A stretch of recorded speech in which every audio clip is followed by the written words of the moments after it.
Okay. Living kindness. We finished 3 books. We finished our um, kindness method book and our Buddhist writing book. I have 3 books to return. Living kindness. Let's get this one. So, the pure-hearted one. Hindrances and abodes. One of the first Buddhist meditation practices I learned is called nodding. In this practice, whenever you notice your thoughts have pulled you away from your breath, you make a silent mental note before returning to the breath. This note can be as general as thinking, or as specific as Aunt Martha, assuming you were thinking about her. The version of this I found most illuminating involved nodding whether a thought was one of desire or aversion. The reason I found it illuminating is that when I started to do this practice, I discovered that virtually every one of my thoughts was either one of desire or aversion. The Queen of Wands. Now, I know this can be debated, and that strictly speaking, certain loving thoughts or thoughts of generosity aren't desires in the sense that the Buddha was referring to. But these, in my case, few authentic instances of altruism are barely worth mentioning when put up against the steady stream of wanting and not wanting, of dreaming and judging, of irritation and nostalgia, of anxiety and regret. When faced with this deluge, it can be difficult to take seriously the Buddhist idea that one could be free from desire and aversion. Is that really possible? Is that a reasonable goal? And wait a second. If it's a goal, isn't it a desire? Desire and aversion are the first of the 5 hindrances, the classical list of impediments to meditation. The next two, are strictly speaking, are sloth, torpor, and restlessness and worry. If you're not lost in your thoughts or desires or aversion, you're just as likely to be falling asleep or struggling to sit still. Sleepiness is mental and physical, a dullness that pervades body and mind. The Three of Swords. It also mental and physical and also almost claustrophobic anxiety. When facing these all-consuming obstructions to calm and concentration, to clarity and insight, one can easily be overwhelmed by the fifth hindrance, doubt. You begin to question whether the whole thing is worthwhile, whether you even have the capacity to sit still, to stay awake, to quiet the mind, or indeed to derive any benefit from these seemingly fruitless efforts. Learning to meditate, at least in the early stages, is largely about learning to live with and manage these mental and physical obstructions. The hindrances, or some variation of them, are the source of most of the questions I'm asked about meditation. The Two of Pentacles. And what people usually want to know is how to make one or the other of them go away. I'm compelled to answer that the wish for a hindrance to go away and another thought of aversion, so it will only take you deeper into your struggle. 5, 6, 7, 8, 9 of Wands. Somehow we have to make friends with the hindrances. We can think of them as the enemy, as something getting in our way.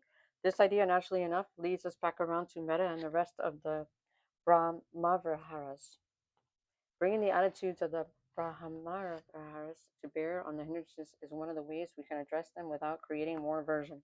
Rather than fighting with them, we apply a loving mindfulness to them, a gentle acceptance and investigation. Giving love to ourselves, wishing ourselves well, is so easy when experiencing one or more hindrances to think there is something wrong with us or that we are meditating wrong, that we need to perfect our technique. But if we take the attitude that we are just experiencing the challenges of being a human being, it's easier to see that treating the hindrances kindly makes more sense than attacking the hindrances. Yes, and many things hindering me evolving into loving myself.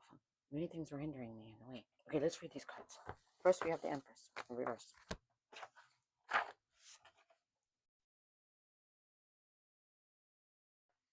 The Empress in reverse. A blocked or stunned development. I'm having trouble concentrating on a project right through to the end.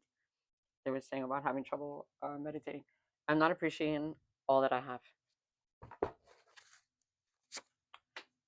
Be grateful for what you do have,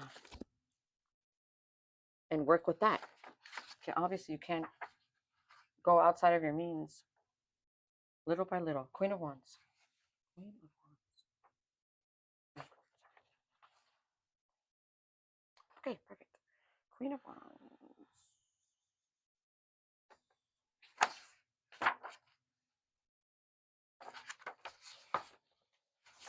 The Queen of Wands. Affirmation. Today, I am my own best friend. When you apply emotion to will, you become the staunchest friend, the kind who sticks fast through thick and thin, everything in between. This card tells you to expect friendship. Maybe a friend you haven't heard from in a while is going to give you a call. Maybe you need to go and and go be a friend to someone else. 9. Nope. The next one was 3 of Swords. 3 of Swords. 3 is a number for growth.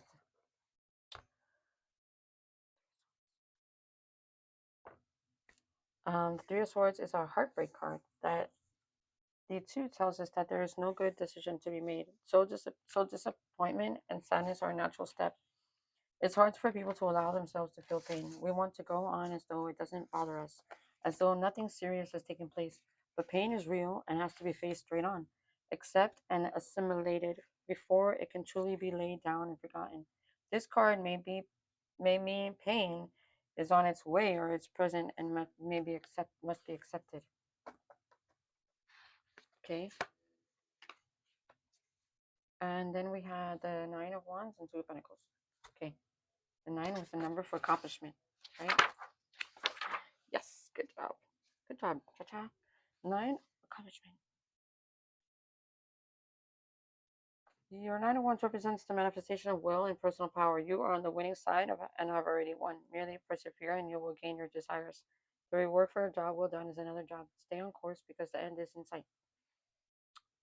Let, let the marks left by your struggles be badges of honor and accomplishment.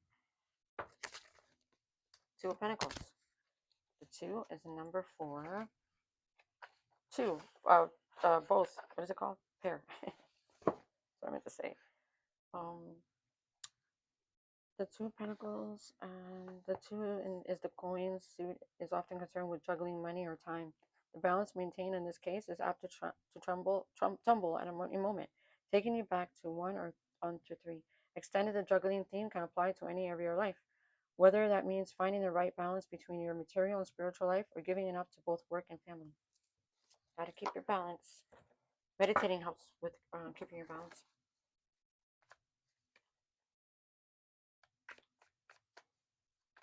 Staying positive. Okay. All right, guys. Just wanted to add some more videos today. See if anybody, if I can help anyone. Okay. Light some candles. All right. All right, guys. I'll be back later. Bye.